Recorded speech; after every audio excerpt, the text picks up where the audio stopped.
Doctor Suhail Khan. मैं खुद orthopaedic surgeon हूँ। मेरा हॉस्पिटल है सना हॉस्पिटल। हमारे यहाँ अभी कोविड सेंटर शुरू किए हुए हैं और हमारे यहाँ फिजिशियन है डॉक्टर जाकिर खान, डॉक्टर जकोटिया, जिनके अंडर हमारा आईसीयू चलता है। बट आज की सिचुएशन ऐसी है कि ऑर्थोपेडिक सर्जन होने के बावजूद हम भी कोविड के पेशेंट्स देख रहे हैं, क्योंकि पेशेंट्स इतने ज्यादा है कि डॉक्टर्स कम पड़ रहे हैं। इसलिए ऑर्थोपेडिक सर्जन हो, मेडिसिन का हो या और कोई हो, सबको कोविड के पेशेंट्स देखना आज के टाइम पे जरूरी हो गया। आपको मतलब अजय दादा के जन्मदिन पे जो वेंटिलेटर मिला है, तो वेंटिलेटर का इस्तेमाल आप किस तरह से करने वाले हो? यस, हमारे पास अभी पहले से एक वेंटिलेटर था और एक वेंटिलेटर ऐड हुआ है। ये जनरली जब 2 वेंटिलेटर्स है तो उसके लिए सेट करने के लिए जो ऑक्सीजन था वो हमारा जस्ट 5 डेज बैक इंस्टॉल हुआ है, यानी आज से 5 दिन पहले। अनफॉर्चुनेटली कुछ पेशेंट्स हमारे पास वेंटिलेटर था बट 5 दिन पहले आए थे, बट हमारा सेटिंग हुआ नहीं था। सिर्फ वेंटिलेटर रह के फायदा नहीं है, वेंटिलेटर के पीछे ऑक्सीजन का रिक्वायरमेंट हाई रहता है, तो वो हमारा 5 दिन से सेट हुआ है। इंशाल्लाह यहाँ से आगे हम यूज करना शुरू कर रहे हैं, यानी इनफैक्ट यूज कर भी लिए। अभी आपका जो सवाल, जो नया वेंटिलेटर आया ना, वो हमने कॉर्पोरेशन के लिए रिजर्व रखा है। अच्छा। और वो हमारा, अगर आप वेबसाइट देखेंगे, आप कोई भी आपका ये जो कॉर्पोरेशन का वेबसाइट है ना, कोविड का पोर्टल है, उस पे आपको दिखता है कि कितने बेड रिजर्व है, कितना वेंटिलेटर फ्री है। हमारा हमेशा एक वेंटिलेटर फ्री दिखेगा। अब अभी तो पता नहीं, क्योंकि 2 वेंटिलेटर के ऑलरेडी पेशेंट गए, तो अभी हमारे उस पे अपडेट नहीं हुआ रहेगा, बट अभी तो दोनों वेंटिलेटर फ्री दिखेंगे, क्योंकि एक भी पेशेंट वेंटिलेटर पे नहीं। जब मुझे कि अगर आपको और भी वेंटिलेटर प्रोवाइड होते, कोई संस्था अगर करती है, तो आप कितने पेशेंट ऑक्यूपाई कर सकते हैं? मैंने ये जो मीनाबाई ठाकरे है ना सामने का, वो 20 बेड का मैंने कॉर्पोरेशन को प्रस्ताव भेज दिया है। ऑलमोस्ट 10 दिन हुए गफूर पठान सर के थ्रू। अब उसमें गफूर पठान सर हुए एडमिट, इसलिए मेरा वो प्रस्ताव रह गया। मेरा प्रस्ताव में इतने कम चार्जेस है, वो 20 बेड पे मेरे चार्जेस अराउंड 4500 to 5000 है पर बेड। उसमें अगर हमको वेंटिलेटर प्रोवाइड होते, जो कि हमने मांग की है, क्योंकि नागरिक में वेंटिलेटर्स फ्री है बट यूज नहीं किए जा रहे, तो वो हमको दो। तो हम जो गवर्नमेंट रेट है इनफैक्ट 7,500 से 8,000, और वो पेशेंट को भी नहीं पे करना है, कॉर्पोरेशन खुद पे कर रही है।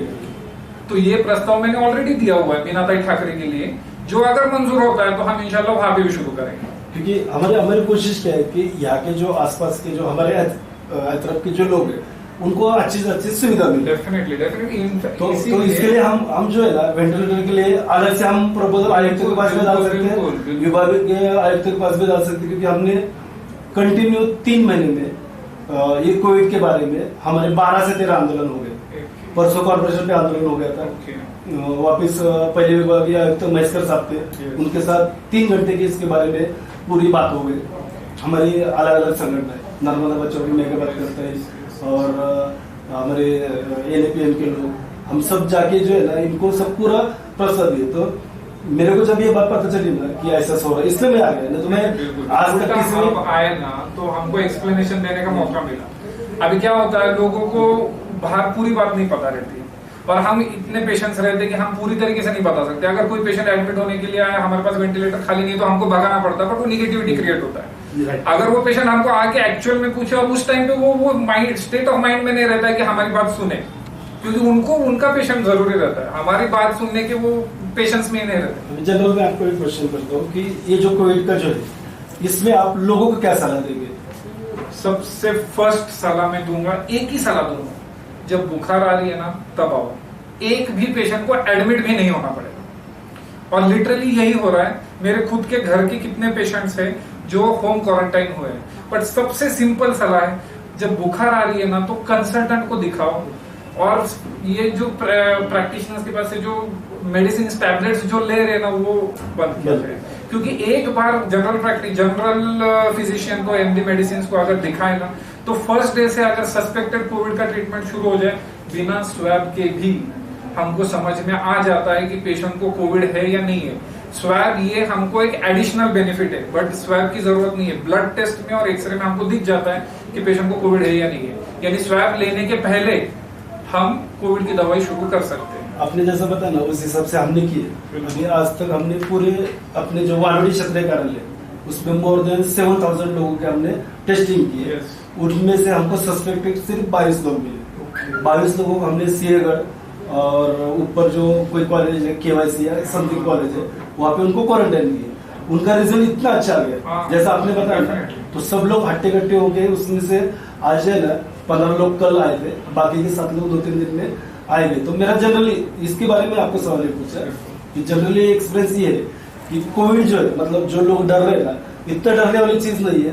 पर इसको अवेयरनेस हमारे लोगों में ज्यादातर मैंने ये देखा है कि टेस्टिंग को हमारे मुस्लिम लोग आगे आते नहीं, क्योंकि मैंने यहाँ पे भी गाड़ी लगाया था, इधर भी आपके कोने में भी गाड़ी लगाया था, बाहर के लोग आते पर मुस्लिम लोग चेकिंग नहीं, हम आटे कट्टे, हमको क्या हो गया, हमको थोड़ी बीमारी है, पर चेक करने में कोई प्रॉब्लम तो है नहीं। तो ये आप ये बताओ कि जनरल पब्लिक को कि उन्होंने क्या क्या प्रिकॉशंस लेने चाहिए। फर्स्ट चीज है ना, हर एक ने जैसे अभी शुगर चेक करने की मशीन आती है, वैसे बीपी चेक करने की मशीन, उससे भी ज्यादा अगले 6 महीने के लिए इसको पल्स ऑक्स बोलते हैं, ये ज्यादा जरूरी है। ये जब हाथ पे लगता है ना, तो अपने को ऑक्सीजन का सैचुरेशन दिखता है, जो कि लगभग 95 to 96% के ऊपर ही चाहिए। अगर वो 95% के नीचे आ रहा है, इसका मतलब कुछ तो भी गड़बड़ है। इस टाइम पे आपने घर पे बैठना नहीं है। अगर वो 90 के नीचे आ रहा है, इसका मतलब एडमिट होना है, और अगर वो 80 के नीचे आता है तो जरूरी है कि वेंटिलेटर वाले जगह पे एडमिट होना है। ऐसे जगह पे एडमिट मत हो जहां पे वेंटिलेटर ही नहीं है, या तो जनरल प्रैक्टिशनर के पास उसका ट्रीटमेंट मत लो। हाँ, अगर 95 के ऊपर है सैचुरेशन, फीवर आया है, आप जनरल प्रैक्टिशनर के पास गए, कोई प्रॉब्लम नहीं। बट एक बार सैचुरेशन अगर 95 के नीचे जाता है तो बिल्कुल भी उसको है ना बर्दाश्त घर पे करते बैठे नहीं। यहाँ पे हॉस्पिटल आए, उसमें उनका जो चेस्ट एक्सरे है, खून के टेस्ट है, बहुत सारे लोगों को स्वैब टेस्ट नहीं करना रहता है। ये बहुत यानी उनके माइंडसेट हो गया है कि स्वैब टेस्ट करेंगे तो हमको लेके जाए, जो कि होता भी है क्योंकि उनके घर छोटे रहते हैं, तो उसकी वजह से उनको क्वारंटाइन सेंटर पे जाना पड़ता है। बट बहुत सारे पेशेंट्स बिना स्वैब टेस्ट के भी ठीक हो सकते हैं अगर जल्दी आए। सर, आपको 724 के माध्यम से एक सवाल है जनता से कि जो पॉजिटिव जो टेस्ट होता है, तो इसमें इस तरह से होता है कि सुबह में एक पेशेंट का हमारे पास प्रूफ है कि सुबह में 12 बजे पेशेंट का टेस्ट किया गया, नेगेटिव था, फिर 3 बजे फिर पॉजिटिव आया, फिर 7 बजे फिर नेगेटिव आया। हो सकता है इसमें, इस पे इनफैक्ट मैंने एक वीडियो बनाया। देखो, ये जो स्वैब टेस्ट है ना जी, इसमें अगर 10 कोरोना के पेशेंट है, 10 पेशेंट्स है, उनको 100% कोरोना है, बट उनमें अगर हम स्वैब टेस्ट करते हैं तो स्वैब टेस्ट सिर्फ 70% लोगों में ही पॉजिटिव आएगा, यानी 10 में से सिर्फ 7 लोगों में पॉजिटिव आएगा। अब ये जो बाकी 3 बच गए जिनमें स्वैब टेस्ट निगेटिव आया, उनको कोरोना है बट स्वैब टेस्ट निगेटिव आया हुआ है। ये क्यों हो रहा है? क्योंकि वो टेस्ट की कमतरता है। अभी वो टेस्ट अगर वो तीनों पे वापस दोबारा करे ना, तो हो सकता है पॉजिटिव आए। तो एक चीज हमेशा ध्यान में रखो कि अगर स्वैब टेस्ट पॉजिटिव आया है तो वो 100% पॉजिटिव। अगर स्वैब टेस्ट निगेटिव आया है तो इसका मतलब ये नहीं है कि पेशेंट को कोविड नहीं है या कोरोना नहीं है। उसका मतलब पेशेंट को कोरोना रह भी सकता है, नहीं भी रह सकता है। अगर डॉक्टर बोल रहा है कि कोविड के सिम्टम्स है तो ये मान के चलना चाहिए, स्वैब टेस्ट निगेटिव रहने के बावजूद भी कोविड रह सकता है। एक ही पेशेंट में तुम 2 बार स्वैब करेंगे, एक बार पॉजिटिव आया, एक बार निगेटिव आया, कौन सी टेस्ट को मानना है? पॉजिटिव। निगेटिव को मत मानो। 10 बार टेस्ट किए, 10 बार निगेटिव आया, एक बार भी पॉजिटिव आया ना, तो भी सिर्फ पॉजिटिव को ही मानना है, निगेटिव को मत मानना। जैसे कि सर आपने भी बताया कि जैसे बुखार हो तो सबसे पहले आइए, तो जो यहाँ की जो पुणे की हो या पूरे हिंदुस्तान की जो अवाम हो, कि इसी वजह से डर के नहीं आ रही कि बुखार होते ही आपके पास डॉक्टर पास नहीं आ रही, यही वजह है कि नेगेटिव पॉजिटिव नेगेटिव बताता हूँ। 2500 रुपीज जो कि आज के टाइम पे सभी को अफोर्डेबल है, राइट। 2500 रुपीज में पेशेंट ठीक होता है ओपीडी बेसिस। आप अगर मेरा प्रिस्क्रिप्शन देखेंगे तो उसके ऊपर लगता नहीं है, और 15 डेज का ट्रीटमेंट बता रहा हूँ मैं। 2500 रुपए में पेशेंट ठीक होता है। अगर पल्स ऑक्सीमीटर लेते हैं तो इसका कुछ कीमत 1200 से 1400 रुपए रहता है, अलग अलग जगह अलग अलग मिलता है। तो ये इसकी कीमत ऐड कर दो, इतने में पूरी फैमिली ठीक हो सकती है। एक आदमी भी अगर ठीक हुआ ना तो वो दूसरों को पहुंचा नहीं सकता कोरोना। पर तुम फीवर के टाइम पे आए ना तो ये पॉसिबल है, फीवर के बाद आए ना, और लगभग पेशेंट्स का क्या हो रहा है, लोगों को लग रहा है कि मेरा तो बुखार चला गया, बट बुखार जाना ही अच्छी बात नहीं है। बुखार जाने के 5 दिन के बाद निमोनिया आता है। यानी अगर बुखार चला गया और तुम घर पे ही बैठे हुए तो वो तो और खतरनाक है, क्योंकि बहुत सारे लोगों का निमोनिया जो शुरू हो रहा है ना, वो 5 दिन के बाद शुरू हो रहा है, और उसके बाद सैचुरेशन कम होना शुरू होता है। तो ये चीज जो है ना, ये लोगों को समझना चाहिए कि लोग क्या करते हैं, और बुखार 2 ही दिन में जाता है, तो इसका मतलब ये नहीं कि कोरोना चला गया है। इनफैक्ट कोरोना उधर ही है, सिर्फ बुखार नहीं आ रहा है। सर आपसे और एक सवाल है, तो हॉस्पिटल विद्यापीठ है ना, भारतीय विद्यापीठ से एक हॉस्पिटल से हमारे सामने एक मसला आया जो हम आपके जरिए हम जनता को, आवाम को बताना चाहते हैं कि वहाँ पर एक पेशेंट डेड हो गया, तो उसका 1 लाख रुपए बिल हो गया। ओके, जब फर्स्ट जो पेशेंट उनके हॉस्पिटल में गया, स्कूटर पर बाइक चलाते हुए गया और वहाँ जाने के बाद सिर्फ चेस्ट में पेन हो रहा था, तो उनको एडमिट किया गया और उनको एक इंजेक्शन देने के बाद उनको पैरालिसिस अटैक हो गया। तो कंटिन्यू उनको 8 दिन के लिए उनको आईसीयू में रखा और 8 दिन के बाद उनका डेड हो गया। तो जब डेड हो गया तो उनको 1 लाख रुपए बिल का चार्ज किए। जब हम लोग वहाँ पर गए, हमने जाके वहाँ पर उनको पूछा कि जो 8 दिन का जो आपका ट्रीटमेंट है, जो नर्स जितने शिफ्ट में काम किए उनके ऊपर जो डॉक्टर ने काम किए, उसका हमको रिपोर्ट दो। उन्होंने कुछ नहीं दिया, बिल माफ कर दिया, पेशेंट को दे दिया। इसके बारे में सर आप क्या कहना चाहेंगे? पहला सवाल जो आपने किए कि पेशेंट को ऐसा कैसा हुआ, उसके बारे में मैं बताऊंगा कि अगर छाती में पेन हुआ है, आइदर वो हार्ट अटैक की वजह से हो सकता है, बट कोविड में भी हो रहा है छाती में पेन। ये इसलिए हम बताना चाह रहे हैं क्योंकि कोविड में भी हार्ट अटैक आ रहा है, इसलिए क्योंकि खून गाढ़ा होता है। खून गाढ़ा होने की वजह से कोविड में हार्ट अटैक्स आते हैं, और हार्ट अटैक के पेशेंट का कोविड का टेस्ट करेंगे तो पॉजिटिव आता है। क्योंकि आजकल जो हार्ट अटैक आ रहे हैं, 10 में से 9 हार्ट अटैक कोविड की वजह से आ रहे हैं। दूसरा चीज जो आपने बोले पैरालिसिस आया, पैरालिसिस में भी ये चीज हो रहा है, जैसा खून गाढ़ा होना शुरू होता है तो सर में जो ब्लड सप्लाई रहता है ना वो कम होता है, उसके वजह से भी पैरालिसिस आ सकता है। रही भारतीय विद्यापीठ की चीज, अभी उनके यहाँ पे क्या हुआ वो, क्योंकि मैं खुद ट्रीटमेंट देने नहीं था, बट मोस्टली पेशेंट का यही हुआ रहेगा, क्योंकि आईसीयू में अगर पेशेंट एडमिट हुआ है आज के टाइम पे, वो भी भारतीय विद्यापीठ में, तो मोस्टली वो कोविड रहेगा।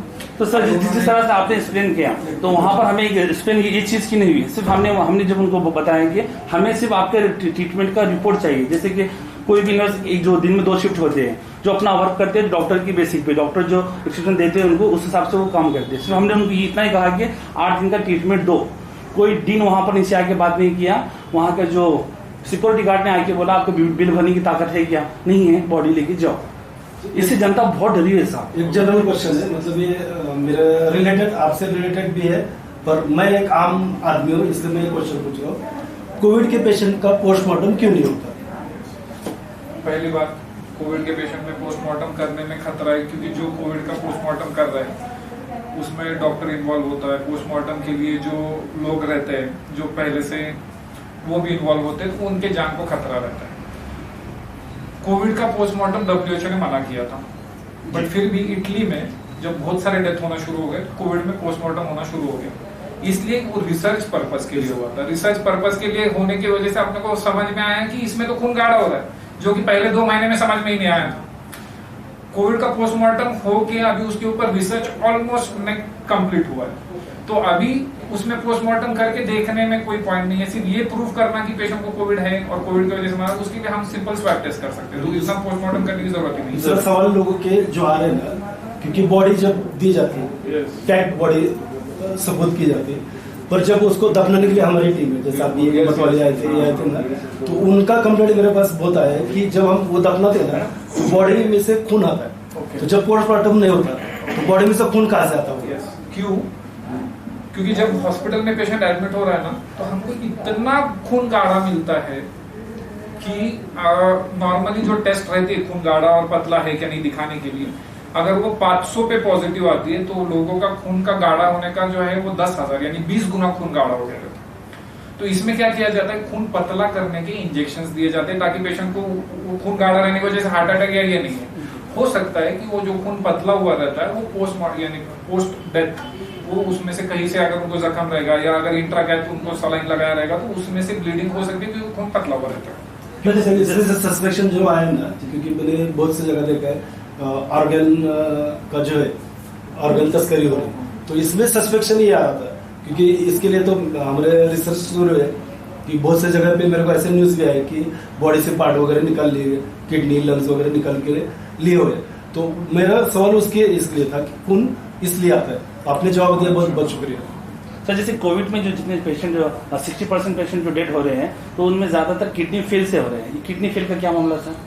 सेम जब खून गाढ़ा हो रहा है ना, तो किडनी को खून सप्लाई कम मिल रहा है, पहली चीज। दूसरा चीज, पेशेंट खाना ही नहीं खा रहे, खाना नहीं, टेस्ट नहीं आ रहा है, पेशेंट खाना नहीं खा रहे, और जब पेशेंट खाना नहीं खाते, पानी नहीं पीते, तो किडनी को सप्लाई नहीं होता है, और किडनी में से अगर पेशाब नहीं हुई, नॉर्मली यूरिन पास होना चाहिए 40 ml पर आवर के हिसाब से, 1 घंटे में 40 ml ये कंपलसरी। अगर उससे कम पेशाब पास हो रही है तो किडनी फेल होने वाली है, क्योंकि उससे कम पेशाब में बॉडी के जो टॉक्सिन्स है यानी क्रिएटिन लेवल को बाहर निकाल ही नहीं सकते, इसलिए किडनियां फेल हो रही है। और ये कंडीशन में अगर ज्यादा हो रहा है तो हर 10 मिनट में हो रहा हो तो पेशेंट को अगर पेशाब, हाँ ये भी केस हमारे सामने आया है, हर 10 मिनट में हो रहा है। ये तो हम बता नहीं सकेंगे। नॉर्मली इसमें ये हो रहा है कि पानी कम बढ़ रहा है और पेशाब हो नहीं रही है। अगर 10 मिनट में हो रहा है तो डायबिटीज या हाई डायबिटीज लेवल रह सकता है वो पेशेंट। तो सर आपके मोहल्ले में पुणे से आप यहाँ के अवाम को आप क्या कहना चाहेंगे कि यहाँ पर किस तरह से ट्रीटमेंट हो रहा है, और यहाँ के लोगों के माइंड में जो थोड़ी सी हॉस्पिटल के ताल्लुक से नेगेटिविटी है उसके लिए आप कुछ बोलिए सर। हम सबको यही गुजारिश करेंगे कि जब भी उनको बुखार आता है तो जरूर उसका प्रॉपर ट्रीटमेंट लिए। और सिर्फ बुखार ही इसका सिम्टम नहीं है, बहुत सारे लोगों को जुलाब यानी डायरिया हो रहा है, बहुत सारे लोगों को ये लगता है कि सर्दी खांसी होना जरूरी है कोविड होने के लिए, ऐसा नहीं है। डायरिया हो रहा है, छाती में पेन हो रहा है, बॉडी एक हो रहा है, किसी को लेग पेन्स हो रहे हैं यानी सिर्फ पैरों में दर्द हो रहा है, या किसी को हो सकता है कि 10 दिन से खाना नहीं जा रहा है, जितना हम खाना खा रहे थे उतना खाना नहीं जा रहा है। ये सारे सिम्टम्स है, अलग अलग सिम्टम्स अलग अलग लोगों को आते हैं। तो पहले जब डॉक्टर, कोई भी सीनियर डॉक्टर जब बोल रहा है पेशेंट को कि ये कोविड रह सकता है तो मानो, पहली चीज है कि मान लो, क्योंकि मानने में कोई खतरनाक नहीं है। ये नहीं बोल रहे हो कि तुमको आईसीयू में एडमिट होना है, हाँ ये ही बता रहे कि पेशेंट को कोविड रह सकता है। मानने से ये फायदा ये होता है कि तुम जल्दी ट्रीटमेंट लेते हो। अगर तुम मानेंगे ही नहीं और यहाँ से उठ के चले, बहुत सारे पेशेंट ऐसे भी हैं, हम उनको बोलते हैं, अभी बताना तो पड़ता ही, अगर हम बता रहे पेशेंट को कि ये कोविड रह सकता है तो बहुत सारे पेशेंट चले जाते हैं, दूसरे डॉक्टर को दिखाते जो कि ये बोलेगा कि नहीं ये कोविड नहीं है, ये डेंगू है।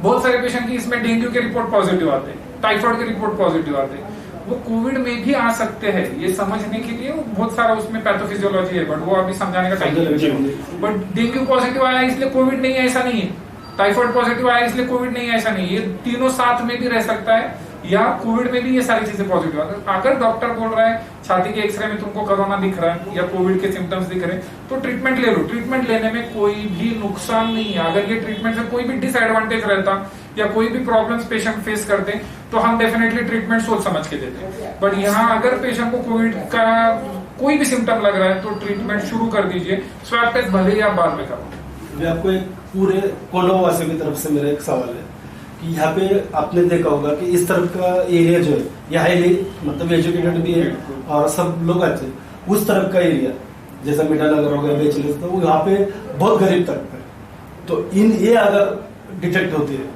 तो आप उनके लिए क्या मतलब सुविधा प्रोवाइड करेंगे आपके थ्रू मतलब जैसा पेमेंट का हो गया, बहुत से अलग अलग चीजें, तो उसमें आप क्या प्रोवाइड करेंगे? हम कोशिश कर रहे हैं कि हम जनरली हमें ना ट्रस्ट से भी बहुत सारे मेडिसिन और बहुत सारे पेशेंट्स का ट्रीटमेंट करते हैं। ये सिर्फ कोविड के लिए नहीं, हम आज देखेंगे तो आज हमारे पास 2 सर्जरीज हुई। एक जो पेशेंट था ऊपर है जिसमें थाई फ्रैक्चर था और लेग में भी फ्रैक्चर था, उसका भी हमने ट्रस्ट के थ्रू पैसे अरेंजमेंट किए। एक दूसरा पेशेंट है 1 महीने पहले गिरा हुआ है, उसका भी ट्रस्ट के थ्रू। तो हम कोशिश करते हैं कि ट्रस्ट के थ्रू मैक्सिमम पैसे अरेंज हो जाए। बट हमारे भी कुछ लिमिटेशंस है, जैसे कि प्राइवेट हॉस्पिटल रहने की वजह से हमको ये जो सिस्टर्स है, स्टाफ है, ये कोविड के टाइम पे उनको ड्यूटी पे रखने के लिए नॉर्मल पेमेंट के 3 गुना ज्यादा पेमेंट देना पड़ रहा है। तो इसलिए ये चार्जेस जो आपको दिखते हैं ना, ये सब उनके पेमेंट के और बाकी के जो स्टाफ है उनके जो पीपी किट्स है उसके चार्जेस है। डेफिनेटली जो पहले चार्जेस थे उससे चार्जेस अभी डबल है। बट कोई भी गरीब पेशेंट आते हैं तो उनको हम ट्रस्ट के थ्रू मदद करने की डेफिनेटली कोशिश करेंगे। और एक क्वेश्चन, जो पीपीई किट आप यूज करते हैं ये 24 आवर्स में कितने बार चेंज करते हैं? इसका वजह है, मेरा क्वेश्चन का वजह है। पहली बात तो ये जो हम पीपी किट यूज करते हैं ये ऑटोक्लेवेबल करता है, यानी हम इसको 5 से 10 दिन इस्तेमाल कर सकते हैं ऑटोक्लेव करने। बट एक बार हमने निकाल लिए तो ऑटोक्लेव किए बिना उसको पहनना नहीं चाहिए, क्योंकि जब हम निकालते तो जब पहनने जाते तो ये वायरसेस हमको लग सकते हैं। तो हम नॉर्मली हम एक पीपी किट 5 से 6 दिन यूज करते हैं, इसीलिए हम जनरली पेशेंट से पीपी किट नहीं मंगा रहे, क्योंकि हमारा बहुत ये क्वेश्चन मैंने आपको क्यों पूछा है क्योंकि मेरे पास जो बिल आए हुए मेरे पास कॉपी है, एक हॉस्पिटल ने एक पीपीई किट का 3200 रुपए चार्ज किया एक पेशेंट को। क्योंकि मैंने आपका सवाल इसलिए पूछा क्योंकि वो डॉक्टर 100 मरीज को या 20 मरीज को ऑपरेट करता होगा, तो मतलब वो जो है बिल जो है वो 20 मरीज को 3200 रुपए लगा रहा ना। मेरा क्वेश्चन आप समझ गया था, तो इसलिए मेरे को क्वेश्चन अनफॉर्चुनेटली हो रहा है। बट कोई भी डॉक्टर, मैं आपको बताऊंगा, कोई भी डॉक्टर इसमें से बेनिफिट निकालने के लिए नहीं सोचेगा। अगर ये हो रहा है तो इसमें बहुत सारे रीजंस है। ये सब कॉर्पोरेट हॉस्पिटल से जो कि डॉक्टर्स नहीं चला रहे। अगर आप देखेंगे तो कोई भी डॉक्टर इसमें से बेनिफिट लेने के लिए नहीं कर रहा है। और इनफैक्ट आज पहले तो 2 महीने डॉक्टर्स काम ही नहीं किए, क्योंकि उनको लग रहा था कि हो सकता है कोविड उनको भी हो जाए, बट जब कोविड इतना फैलना शुरू हुआ तो अपने जान का खतरा लेके लोग यहाँ पे काम कर रहे हैं। और फिर भी आप देखेंगे जनरल प्रैक्टिशनर भी बहुत ही लो रेट में भी काम कर रहे हैं, आप देखेंगे फिजिशियंस भी बहुत लो रेट में काम कर रहे हैं। और ये जो बिल्स आते हैं ना प्राइवेट हॉस्पिटल्स में, ये डॉक्टर को नहीं जाते, जो डॉक्टर को मिलते रहता है ना वो उसका कंसल्टिंग चार्ज मिलते रहता है। तो जो बहुत सारे पेशेंट्स है ना डॉक्टर पे चिढ़ते हैं, इनफैक्ट डॉक्टर तुमको ट्रीट कर रहा है। का तो कहना बिल आपको पे करते हैं, उनके माइंड में वही है कि डॉक्टर इतने बिल ले रहे, हॉस्पिटल इतने बिल ले रहे। ये सब जो उनके ध्यान में आ रहा है ना, बहुत सारे बार उनको लगता है कि सारा पेशेंट पैसा डॉक्टर को ही जाता है, ऐसा नहीं। ये जो हॉस्पिटल्स का जो सेटअप होता है ना, हॉस्पिटल्स का जो डीन रहता है या हॉस्पिटल का जो भी मेन आदमी रहता है, उनको पैसे जाते हैं। जो डॉक्टर्स दे रहे हैं, डॉक्टर्स को सिर्फ कंसल्टिंग चार्जेस मिलते रहते हैं। क्योंकि देखो आपसे आज बात करके हमको मतलब तकरीबन बहुत से बातें जो मालूम नहीं थे वो भी ओपन हो गए, क्लियर भी हो गए। फिर भी कुछ बातें ऐसी है कि जहाँ पे सबसे मतलब सवाल जो आता है रजिस्ट्रेशन का। अभी मेरे पास एक केस है, मैं आपको बताऊंगा, क्योंकि वो हॉस्पिटल का रजिस्ट्रेशन नहीं है और उसको जो भी कॉर्पोरेशन ने 8 बेड 10 बेड या जो भी बेड प्रोवाइड किया उसका भी रजिस्ट्रेशन नहीं, और वो जिस जगह पे हॉस्पिटल है वो इलीगल कंस्ट्रक्शन है। और यहाँ पे पॉलिटिकल लोग, यहाँ के पॉलिटिकल लोग उसको सपोर्ट कर रहे हैं, क्योंकि इसके खिलाफ अभी हम एक्शन अभी लेना शुरू कर रहे हैं। पर एक्शन लेके तो प्रॉब्लम क्या होता है, जो मरीज है उनको तकलीफ होता है। इसलिए मैं रिक्वेस्ट करूंगा आपसे हाँ कि ये 6 महीने में जिनको रजिस्ट्रेशन नहीं भी है ना, उनके ऊपर आप कोई कार्रवाई मत करो, क्योंकि इस टाइम पे हॉस्पिटल्स का इतना कमी है कि हम बोल रहे हैं कि सारे हॉस्पिटल्स को, तो इनफैक्ट बहुत सारे जो रेसिडेंशियल प्रीमाइसेस है ना उसमें भी कोविड का सेटअप हो रहा है। तो ये जो रजिस्ट्रेशन का मामला है ना, ये हम बाद में यानी 6 महीने बाद भी कर सकते हैं, क्योंकि आज लोगों को जरूरत है हॉस्पिटल के बेड की, और हॉस्पिटल का बेड ही नहीं मिलेगा और रजिस्ट्रेशन हॉस्पिटल का कैंसिल होगा तो बहुत डिफिकल्ट है। और उसमें डुप्लीकेट भी डॉक्टर हो सकते हैं, मतलब जिसका फर्जी डॉक्टर, वो तो आपने चेक करना। हाँ हॉस्पिटल का रजिस्ट्रेशन छोड़ दो, बट जो वहाँ पे काम कर रहा है डॉक्टर, भले डॉक्टर रास्ते पे बैठे बट डॉक्टर के पास डिग्री बची है, वही ये डिग्री का प्रॉब्लम है। और दूसरा, मैंने जो यहाँ पे तकरीबन 15 से 16 हॉस्पिटल का मतलब रजिस्ट्रेशन के लिए मैंने खुद हेल्प की, क्योंकि आप ये करो, क्योंकि ये आपको जरूरत है।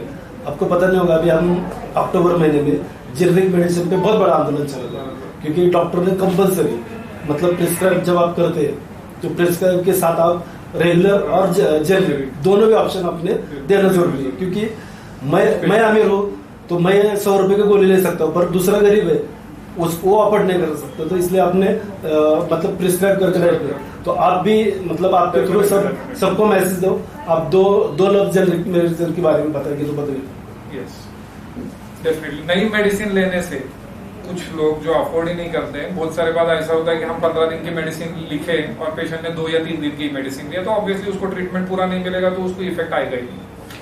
अगर पैसे का डेफिनेटली जेन्युइन प्रॉब्लम है तो फर्स्ट तो डॉक्टर से रिक्वेस्ट करें कि वो कोई अच्छे ब्रांड की सस्ती मेडिसिन लिखे जो कि अवेलेबल रहती है, जो कि हम करते हैं। यानी अगर एंटासिड हम अलग अलग ब्रांड्स की भी रखते हैं, अफोर्डेबल भी रखते हैं और अच्छे यानी कुछ स्पेशल यानी फॉरेन ब्रांड्स की भी रखते हैं, बट डेफिनेटली जेनेरिक मेडिसिन को भी प्रेफरेंस दिया जाना चाहिए। बट ये भी ध्यान में रहना चाहिए कि जेनेरिक मेडिसिन का जो इफेक्ट रहता है वो 90% ऑफ नॉर्मल रहता है। यानी अगर नॉर्मल मेडिसिन का 100% इफेक्ट है तो जेनरिक का 90% रहता है। बट गोली बहुत महंगी है, इससे अगर तुम 15 दिन के बजाय 3 ही दिन में दवाई खत्म कर रहे हो तो उससे बेहतर है कि जेनरिक मेडिसिन लो और पूरा 15 दिन का कोर्स।